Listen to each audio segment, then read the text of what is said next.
Welcome to the India Conference at Harvard University. It's an honor to be interviewing today with S4 Media. My name is Sana Sheikh, and today I have with me Mr. Ajay Tejasvi, who has trained leaders in over 42 different countries with breathing methods and meditation, and has seen many leaders succeed. So, Mr. Tejasvi, you spoke about this in your panel. Could you please elaborate on the statement that you said, leadership is a state of action and an expression of who you are?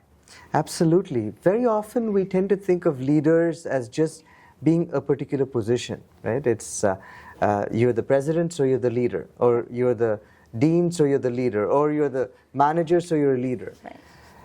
The reality is the challenges that we face as a human society are so complex that it requires each and every one of us to exhibit agency, Right. to make some progress in achieving our shared objectives, and that requires leadership on all of our part. So, the way we look at leadership at the TLEX Institute, at the Transformational Leadership for Excellence Institute, is that individuals matter, individual change agency matters.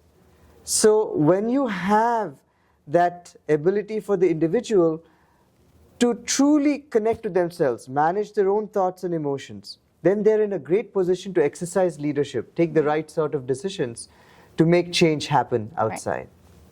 Right. And so many of these individuals who saw your panel today were youth at the Harvard Business School and Kennedy School. So many of these youth usually associate their happiness with alcohol and friends and partying. So what would you encourage them to actually associate their happiness to? See, there's, as we spoke on the panel as well, there's two kinds of happiness, right? One is hedonistic happiness, as psychologists put it, and eudanistic, eudonic, right? Eudonic. Right. And see, both of them are part of life. You need to have some comforts in life, right? Some creature comforts. But at the same time, you also know that there are some things that bring you joy. Helping a loved one feel better. Or helping somebody who's in need, right? Those things give you greater joy, and people understand this as well. Absolutely. Now, knowing that which gives you short-term joy, but long-term pain, you know that it's not good for you, right? So you know that alcohol and all of these other substances give you a little bit of a high for some time, but over the long term, they're harmful for you. Right. So when one understands that, when one realizes that misuse of such substances can give you a little bit of temporary joy, seemingly, but long-term misery, then you automatically move towards looking for what is it that can give me more permanent joy, or more energy from within. And this is where the breath and meditation are great secrets to explore. Wow, that's really wonderful and inspiring as someone who is also a youth as well. So how is happiness a state of mind? Can you elaborate on those principles from India that you practice in your life, these meditation and breathing exercises that you speak of? You know, happiness is also a practice, right? You can do whatever you're doing happily.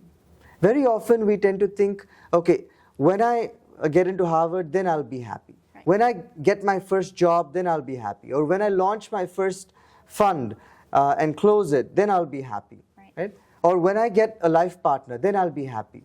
When I get a child, then you see what we're doing, right? We're postponing this happiness constantly. Yes. It's like making your bed the whole night, and by the time it's ready to sleep, it's already morning. Yeah. Right? So if you were to look at that metaphor, I would say switch your perspective and approach life from a state of happiness. I can be happy and get that job. I can be happy and meet. See, when are you more likely to find a partner who wants to be with you? When you're like morose and sad and feverish, or when you're happy? Of course, happy. There you go. So happiness as a practice is what was espoused in the Indian tradition. It said santosha is a practice. So what I encourage people is to look into this aspect.